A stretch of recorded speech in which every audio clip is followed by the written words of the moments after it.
오늘 전 여러분과 함께 누가복음 3장 4절로 6절 말씀을 가지고 예수님 오심을 기다리며 이 같은 제목으로 함께 말씀의 은혜를 나누기 원합니다.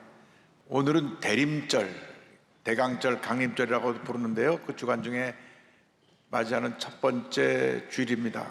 대림절은 성탄절 한 달간 예수님의 성탄과 다시 오심을 기다리는 매우 귀한 은혜의 절기입니다. 왜 예수님께서 이 땅에 오시는가를 깊이 묵상하면서 다시 오실 예수님을 소망하며 기다리는 기간인 것입니다. 영적으로는 우리 자신을 돌아보고 하나님께서 우리에게 베푸신 은혜를 감사하는 기간이기도 합니다. 이 대림절 기간에 우리가 어떻게 예수님을 맞이할 준비를 해야 하겠는가? 우리 모두 주님 오심을 믿음으로 바라보며 주님의 오실 길을 준비하는 자가 되어야 할 것입니다. 성경을 보면 침례 요한이 광야에 나가서 외치는 자의 소리가 되어 구세주 메시아 오시기 전에 주의 길을 준비하라고 외쳤습니다. 누가복음 3장 4절입니다. 광야에서 외치는 자의 소리가 있어 이르되 너희는 주의 길을 준비하라. 그의 오실 길을 곧게 하라. 여기서 광야에서 외치는 자의 소리는 바로 요단강에서 침례를 베풀며 회개 메시지를 선포한 침례 요한을 가르치고 있습니다. 그는 예수께서 오실 것을 준비하면서 광야에서 외치는 자의 소리가 되었습니다. 태어나기를 지상의 아들로 태어나서 그대로 잘 자라면 교육을 받고 그가 장차 제사장이 되고 존경받고 사람들에게 칭찬받는 그 자리에서 평생을 편하게 지낼 수 있었습니다. 그런데 그는 주님의 길을 준비하기 위해서 자기의 명예, 지위, 권세, 가문, 평탄한 삶도 다 포기하고 광야에서 외치는 자의 소리가 된 것입니다. 예수님을 말 준비하기 위해서 침례하는 모든 이스라엘 백성들에게 회개하라, 천국이 가까웠느니라고 외쳤습니다. 마태복음 3장 1절 2절입니다. 그때 침례 요한이 이르러 유대 광야에서 전파하여 말하되 회개하라, 천국이 가까이 왔느니라 하였으니, 우리 주님을 맞이하기 위해서 먼저 우리는 우리의 모든 잘못된 모습을 회개하고 주님 오실 길을 준비하는 주님의 자녀들이 되어야 하는 것입니다. 옛날에 왕이 어느 곳에 출정을 나가려면 전에다가 미리 앞서 나가서 길을 평평하게 하고 땅을 고르고 파진 웅덩이를 맺고 높은 곳은 깎아내렸습니다. 마찬가지로 우리가 주님 오심을 준비해야 되는 것입니다. 침례하는 메시아가 오실 길을 준비하기 위해서 길을 곧게 하고 골짜기를 메우라고 외쳤습니다. 먼저 그는 오실 길을 곧게 하라고 선포합니다. 누가복음 3장 4절입니다. 선지자 이사야의 책에 쓴 바 광야에서 외치는 자의 소리가 있어 이르되 너희는 주의 길을 준비하라. 그의 오실 길을 곧게 하라. 먼저 우리는 주님 오실 길을 곧게 바르게 해야 하는 것입니다. 그래서 길을 바르게 한다는 것은 길이 바로 사람의 마음을 가리키는데, 삶의 태도를 가리키는데, 주님을 맞이할 수 있도록 우리의 잘못된 삶의 모습을 바로 잡으라고 하는 것입니다. 우리의 죄, 불신앙, 불순종, 부정적인 삶의 모습을 바꾸라는 것을 말씀합니다. 주님을 맞이하기 위해서 철저히 우리의 죄를 회개하고 마음과 삶의 모습을 바르게 정돈하고 정결한 모습으로 주님을 맞이하는 우리 모두가 되어야 하는 것입니다. 회개라고 하는 말은 헬라어로 메타노이아라고 하는데 방향을 180도 바꾸는 것을 의미합니다. 동으로 가다가 완전히 서로 가는 것처럼 방향을 완전히 바꾸는 것입니다. 잘못을 뉘우치고 새롭게 새 출발하는 것입니다. 마음 깊이 통회하고 자복하면서 잘못된 길을 다시는 가지 않는 것이 회개입니다. 우리가 실수할 수 있습니다. 잘못할 수 있습니다. 그러나 잘못을 또 반복하고 잘못된 죄의 습관에 빠지는 것이 결국 우리를 파멸로 이끄는 것입니다. 우리가 잘못하다고 느꼈을 때 우리는 얼른 돌이켜야 됩니다. 그런데 아이고 내가 잘못했지 뉘우치면서 또 잘못된 길로 가고 또 잘못된 길로 가면 그는 결국 절망의 나락에 떨어지고 문제에 사로잡히게 되는 것입니다. 단순한 후회나 뉘우침은 회개가 아닙니다. 회개는 돌이키는 것입니다.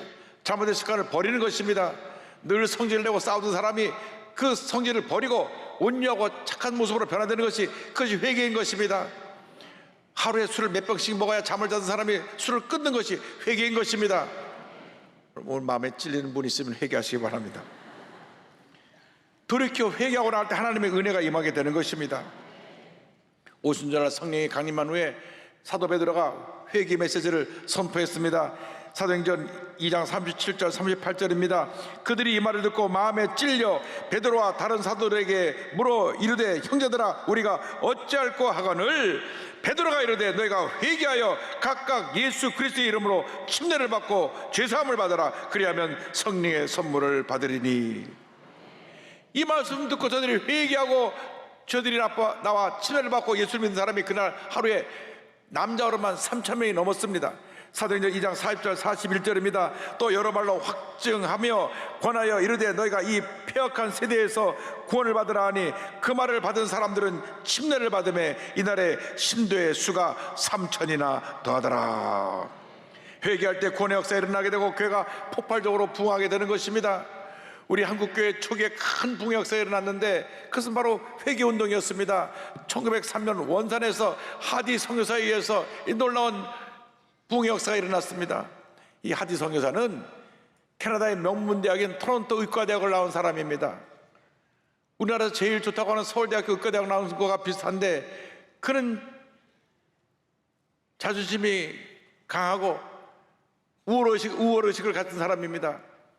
내가 이 가난하고 못 사는 나라에 와서 내가 가진 의술로 너희들 고쳐주고 너희들에게 하나님의 말씀을 전한다, 이런 태도로 와서 많은 사람들이 병을 고쳤지만은 한 사람도 예수를 믿지 않았습니다. 열매가 없었습니다. 그런데 1903년에 원산에서 중개소 한국을 방문한 선교사님과 함께 기도회를 갖게 됐습니다. 그때 기도회 때 하지 선교사님에게 말씀을 전하라고 했을 때 그때 성령이 임했습니다. 간앞에 통해자 보겠습니다. 본인의 고집과 교만과 하나님 앞에서의 잘못된 자기의 모습을 회개하고 눈물로 고백했을 때 모든 선교사들이 다 은혜를 받고 그날 원산 감리교에서 성도들이 다 은혜 받고 이 놀라운 부흥 역사가 온 북한 전역에 퍼져서 1907년 평양 장정교에서 대부운동이 일어나게 되었던 것입니다. 놀라운 부운동은 철저히 내 잘못과 교만과 고집과 불정을 회개할 때 일어나게 되는 것입니다. 성경은 먼저 우리가 하나님 앞에서 우리의 잘못된 모습을 회개하라고 말씀하고 있고 나아가서 모든 골짜기를 메워야 한다고 말씀합니다. 우리 삶의 모든 골짜기가 메워져야 합니다. 성경은 말씀합니다. 모든 골짜기가 메워지고 골짜기는 움푹 패여있는 곳으로 마차나 사람이 제대로 다닐 수 없는 길을 말합니다. 이는 사람들이 성장하면서 받은 크고 작은 상처로 심령이 골짜기같이 파여진 상태를 말씀하고 있습니다. 여러 가지 상처로 마음이 파여진 이 골짜기가 메워져야 되는 것입니다. 밤낮 술 취해서 집에 들어와서 엄마를 때리는 것을 본 자녀들은 그 마음에 트라우마가 있습니다. 아버지에 대한 미움과 분노가 있습니다. 평생 가는 것입니다. 그래서 마음에 깊은 상처의 골짜기를 파놓았습니다. 믿었던 사람에게 배신을 당해서 큰 어려움을 당한 사람은 가까운 사람을 누구도 믿지 못하고 그 배신당한 상처가 오래오래 그를 붙잡고 있는 것입니다. 실패했던 경험, 사업에 망했던 경험, 돈을 빌려줬다가 돈을 떼인 경험, 이런 것들이 마음에 상처로 남아서 마음 깊은 곳에 골짜기를 만들었습니다. 미국 모든 병원에는 환자 수가 그 합친 숫자만큼 정신병원에 환자가 있다고 합니다. 예를 들면 미국 전체 병원에는 환자가 다 합쳐서 한 3천만 된다고 하면 정신병원에 또 3천만 명의 정신병 환자가 있는 것입니다. 그런데 그들 대부분 과거에 상처에 붙잡혀 있습니다. 저도 미국에 있을 때 정신병원에 입원한 성도의 자녀를 가서 신방하고 예배를 드린 적이 있는데 대부분의 사람들이 평상시와 다름없는 생활하고 있는데 과거에 대한 상처만 기억되면 막 발작을 하고 사람이 이상해진다고 하는 것입니다. 그 상처의 골짜기가 메꿔지면 85% 이상 모든 정신병원에서 다 정상적으로 돼서 나올 수 있다고 하는데 많은 사람들이 과거의 상처에 붙잡혀서 5년, 10년, 어떤 사람은 20년 정신병원에 머물러 있는 것입니다. 여러분의 모든 상처가 예수님의 사랑으로 십자가 보혈의 공로로 치유받게 될 일을 주님의 이름으로 축원합니다. 마음의 상처뿐만이 아니라 미움, 원망, 불평, 시기, 질투, 욕심, 의심, 방황, 슬픔, 염려, 근심, 열등감, 외로움으로 파여진 골짜기가 주님의 사랑으로 메꿔지게 되기를 바랍니다. 여러분 마음이 어떤 골짜기로 움푹 파여 있습니까? 여러분 마음속에 주님을 맞이하기 위해서는 파여진 골짜기를 메워야 되는 것입니다. 우리 힘으로 이 골짜기를 메울 수가 없습니다. 마약을 하고 술에 취해봐도 골짜기는 더 깊어질 뿐인 것입니다. 오직 예수님의 십자가 사랑과 보혈의 능력으로 이 골짜기를 메울 수 있게 되는 것입니다. 예수님의 십자가 밑으로 나오시기 바랍니다. 십자가 밑에 나와 사랑의 주님을 만나시기 바랍니다. 이 사람 저 사람 문제를 갖고 사람을 찾아다니지 말고, 그러다 해도 문제가 절대 해결되지 않습니다. 예수님께 나오면 주님이 우리의 모든 문제를 해결해 주시는 것입니다. 공허와 허탈감의 골짜기가 예수님의 사랑으로 만족감과 평안으로 메워지게 되는 것입니다. 원망의 골짜기가 감사함으로 메워지게 되는 것입니다. 절망의 골짜기가 희망으로 메워지게 되는 것입니다. 불신의 골짜기가 믿음으로 메워지게 되는 것입니다. 부정적인 생각의 골짜기가 긍정과 확신의 믿음으로 메워지게 되는 것입니다. 미움의 골짜기가 사랑과 용서로 메워지게 되는 것입니다. 그러므로 여러분 인생 살아가는 동안에 많은 상처와 고통과 괴로움을 겪어가면서 폐어진 상처들이 주님을 만나서 다 메워지게 되고 치료받고 변화되어 위대한 하나님의 삶으로 거듭나게 되기를 주님의 이름으로 축원합니다. 이 세상 살아가면서 우리는 늘 크고 작은 문제를 통해서 상처를 받습니다. 그러나 그때마다 즉시 주님께 나와 주님의 사랑으로 주님의 은혜로 메워진 파여진 골짜기를 메우시기 바랍니다. 골짜기가 메워지고 난 다음 모든 산들이 낮아져야 되는 것입니다. 성경 모든 산이 낮아지라고 말씀합니다. 모든 산과 작은 산이 낮아지고 성경은 말씀합니다. 길을 바르게 하기 위해서 크고 작은 모든 산이 낮아져야 하는 것입니다. 이 모든 산은 모든 사람이 예의 없이 다 갖고 있는 교만을 가리키고 있습니다. 우리 인간은 교만 덩어리입니다. 인류의 조상 아담과 하와가 왜 죄를 졌느냐? 하나님이 먹지 말라고 한 선악과를 먹어서 죄를 짓게 되었는데, 그 동기는 저 선악과를 먹으면 하나님처럼 된다고 하는 교만을 마귀가 집어넣어가지고 그 마귀의 음성을 듣고 따먹으로 말미암아 죄가 인류 가운데 들어오게 된 것입니다. 죄의 뿌리는 교만입니다. 우리는 한평생 교만과 싸워야 합니다. 사람은 자기 중심으로 살아요. 그래서 자기만 옳고 남은 다 틀린가 생각하는 경우가 많습니다. 여러분, 교만은 자기 중심의 삶을 깨트리고 주님 중심의 삶으로 바꿀 때 하나님의 은혜가 임하게 되고 변화된 삶을 살게 되는 것입니다. 누구 말도 잘 듣지 않고 고집 부리고 자기 주장만 하고 자기 혼자 잘났다고 하고 좀 더 배웠다고 좀 더 많이 가졌다고 또 권력의 자리에 있다고 사회적 약자들을 무시하고 깔보는 이 모든 것이 교만의 모습인 것입니다. 내가 아니면 안 된다고 생각하는 것, 이것도 교만입니다. 다른 사람들에 대해서 함부로 부정적으로 말하고 비판하고 남을 멸시하는 것, 이것이 참 부끄러운 교만의 모습인 것입니다. 주님이 찾아오시는 그러한 길을 예비하기 위해서는 크고 작은 모든 교만의 산들을 제거해야 되는 것입니다. 하나님은 교만한 자를 물리치시고 겸손한 자에게 은혜를 베풀어 주시는 것입니다. 야고보서 4장 6절을 말씀합니다. 하나님이 교만한 자를 물리치시고 겸손한 자에게 은혜를 주신다 하였느니라. 구약 지혜서인 자만 곳곳에서 교만에 대해 지적하고 있습니다. 그만큼 교만은 심각한 죄인 것입니다. 잠언서 8장 13절입니다. 야훼를 경외하는 것은 악을 미워하는 것이라. 나는 교만과 거만과 악한 행실과 패역한 입을 미워하느니라. 13장 10절입니다. 교만에서는 다툼만 일어날 뿐이라 권면을 듣는 자는 지혜가 있느니라. 16장 18절입니다. 교만은 패망의 선봉이요 거만한 마음은 넘어짐의 앞잡이니라. 이 말씀을 우리 모든 그리스도인들이 주신 경고의 말씀으로 우리 마음판에 새겨야 되는 것입니다. 평생 싸워야 될 적이 내 안에 있는 것입니다. 이 나라고 하는 것을 십자가를 못 벗고 깨뜨려야 되는 것입니다. 사도 바울이 그래서 나는 날마다 죽노라고 고백을 한 것입니다. 내가 살아있으니까 혈기가 나고, 내가 살아있으니까 미워하고, 내가 살아있으니까 남과 다투고 욕하고 미워하고 문제가 생겨나는 것입니다. 내가 죽어야 되는 것입니다. 죽으라니까 아멘은 별로 안 하시는데 진짜로 죽어야 됩니다. 죽어야 자유로워지는 것입니다. 실제로 교회와 성도에게 가장 상처를 입히는 사람들은 초신자 평신도들이 아닙니다. 교회를 오래 다닌 사람들, 뭔가 교회를 안다고 하는 이 사람들 중에 자가 강한 사람들입니다. 또 재직 임명을 받으면 계급장을 다른 걸로 착하고 목에 힘주는 사람들입니다.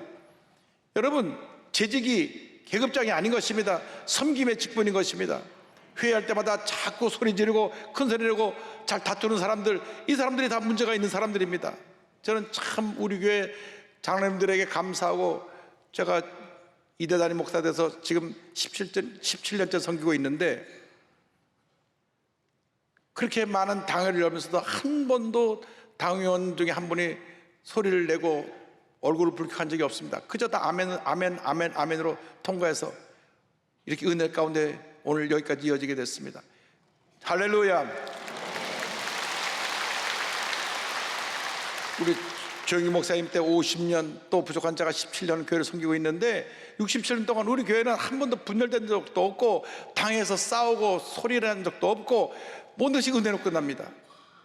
우리가 이 겸손과 성경의 모습이 없으면 우리는 주님 앞에서 귀하게 쓰임받을 수가 없는 것입니다.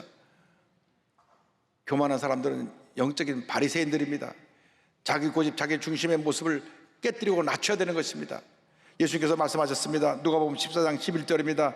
무릇 자기를 높이는 자는 낮아지고 자기를 낮추는 자는 높아지리라. 사도 바울은 예수님의 낮음을 본받으라고 이렇게 말씀하고 있습니다. 빌립보서 2장 5절로 7절입니다. 너희 안에 이 마음을 품으라. 곧 그리스도 예수의 마음이니 그는 근본 하나님의 본체시나 하나님과 동등됨을 취할 것으로 여기지 아니하시고 오히려 자기를 비워 종의 형체를 가지사 사람들과 같이 되셨고. 우리는 예수님을 본받아야 됩니다. 예수님 친히 말씀하셨습니다. 마태복음 11장 28절 29절입니다. 수고하고 무거운 짐지자들아 다 내게로 오라. 내가 너희를 쉬게 하리라. 나는 마음이 온유하고 겸손하니 나의 멍에를 메고 내게 배워라. 그리하면 너의 마음이 쉼을 얻으리니. 예수님의 겸손과 온유를 배우면 우리 마음에 쉼, 평안함이 임하게 되는 것입니다. 우리에게 어떤 교만의 산이 있습니까? 돈을 많이 가져서 돈이라고 하는 교만의 산을 갖고 있습니까? 많이 배웠다고 하는 지식의 교만의 산을 갖고 있습니까?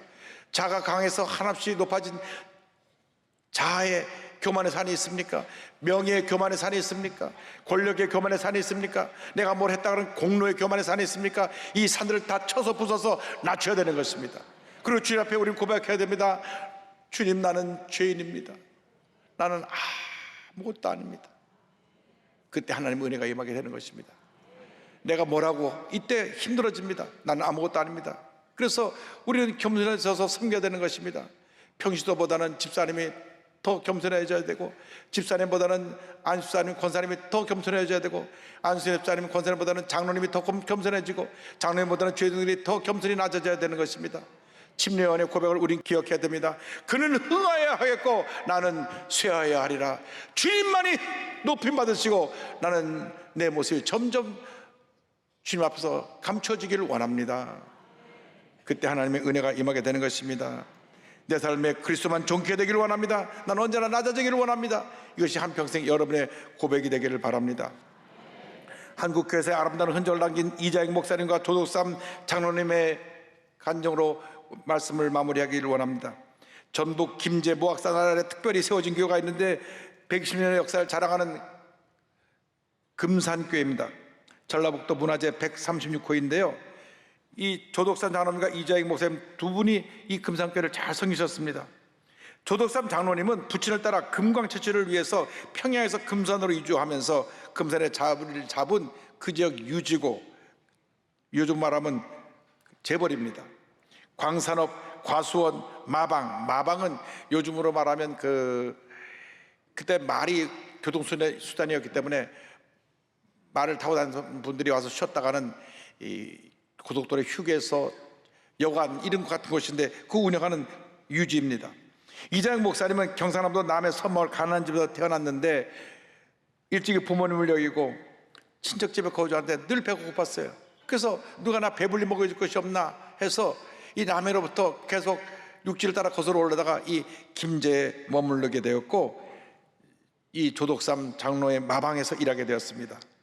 당시 미국 남장로회 소속 테이트 선교사님이 말을 타고 전국을 다니면서, 특별히 전라북도 일대를 다니면서 복음을 전했는데, 이 마방에서 와서 머물면서 쉬고 또 거기서 며칠씩 머물기도 했는데, 그때마다 이 두 분에게 복음을 전했습니다. 마방 주인이었던 조독삼과 마방에 일꾼인 이자익 두 사람의 복음을 전해서 두 사람이 예수를 믿게 되었습니다. 예수를 믿고 나서 열심히 교회를 섬기게 되었습니다. 근데 데이트 선교사는 본인이 이 전라도 일대를 순회하면서 복음을 전해야 되기 때문에 본인이 교회를 비울 때는 이 두 사람에게 교회를 맡겼습니다. 영수라고 하는 직분을 줬는데 요즘 영수라는 직분이 없습니다. 그 당시 이 교회 살림과 행정을 맡고 목사나 장로님을 설 때까지 설교를 대신하는 그런 직분이었는데, 그래서 교회를 비울 때마다 우리 이자익 영수가 설교를 잘해서 설교를 했습니다. 1908년에 세례교인이 30명이 넘어가게 돼서 그 교회 장로님을 선출하게 되었는데, 원래 조독삼 영수의 집에서 사랑채에서 교회가 시작되었고, 또 교회를 기증할 때 땅도 기증하고 모든 교회 건축 건물을 다 내서 이 조독삼 장로가 이 교회를 세운 것과 다름이 없습니다. 그래서 나이도 12살이 더 많고 그 지역 유지이기 때문에 투표를 하면 당연히 조독삼 영수가 장로가 될 줄 알았는데, 뚜껑을 열어보니까 이자익 영수가 장로가 됐어요. 장로로 피득됐습니다. 뒤에서 수군거리고 난리가 났습니다. 아니, 12년 연하고 마방의 일꾼이었던 이 이자익 영수가 장로가 됐으니 이제 큰일 났다.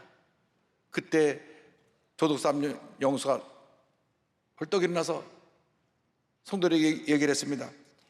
이자익 영수는 저보다 신앙의 열의가 대단합니다. 이런 분이 교회 장로로 피득돼야 교회가 부흥합니다. 이것은 하나님의 뜻입니다. 하나님의 뜻을 받들어 나는 피득 장로를 섬길 테니 여러분도 그렇게 해 주십시오. 여러분은 위대한 일을 한 것입니다. 성도들이 큰 은혜를 받았습니다. 왜? 그 집 주인이었고 이 사람은 그 집 일꾼이었고 나이가 12세가 더 많은 어르신이고 그 지역 유지인데 이 나이도 어리고 자기 밑에 일하던 사람을 잘 섬긴다고 말하니까 큰 감동을 받았어요. 다음에 물론 이 조독삼 영수도 장로로 피되게 됩니다. 교회가 날마다 부흥했습니다. 데이트 선교사님은 이 놀라운 일을 선교 보고에 기록했습니다. 교회가 세워지고 분열되는 교회가 많은데 금산교회는 오히려 섬기고 부흥하는 교회라고 기록해 놓았습니다. 그런데 이 이자익 장로님은 그가 말씀을 잘 전하니까 조독삼 장로가 그러면 당신은 평양에 가서 신학을 공부해 와서 주의 종이 되십시오. 모든 학비, 모든 생활비를 다 보내서 장학생으로 평양 신학교에 보내가지고 목사 안수를 받게 한 다음 다시 본인 교회로 본인 교회 담임 목사로 청빙을 해옵니다. 그래서 금산교회 청빙을 받아 이대 담임 목사로 부임하면서 그가 선교부 목회 수련 목사로 11개 교회를 세우고 한국 장로교회 총회장으로 3번이나 당선되고 대전 신학교를 설립하고 초대교장을 역임하면서 후진 양성에 힘쓰는 등 끝까지 사명을 잘 감당했습니다. 조독삼 장로님은 그 훌륭한 믿음, 겸손을 통해서 많은 사람의 감동을 줬을 뿐 아니라 그 자손 다 잘 되었습니다. 독립운동가, 장로, 국회의원 등을 배출했는데 특별히 그의 손자 조세형 장로님은 10대, 13대, 14대, 15대 국회의원과 일본 대사를 역임하게 됐습니다. 이 겸손과 온유의 모습이 우리 한국교회에 길이 남게 된 것입니다. 오늘 우리가 배워야 될 것은 예수님의 겸손을 본받은 이와 같은 훌륭한 믿음의 선배들의 모습입니다. 우리가 이 세상 살아가면서 한 번뿐인 인생을 살아가는데 내 중심, 내 고집, 내 욕심으로 살지 말고 예수님 중심, 주님만 높이고 나는 낮아지고 주님의 영광만 나타나고 내 모습은 사라지게 되는 그러한 겸손의 모습으로 한평생의 주님을 섬겨서 하나님의 큰 복을 받는 여러분 모두 되시기를 주님의 이름으로 축원합니다. 축원합니다. 축원합니다.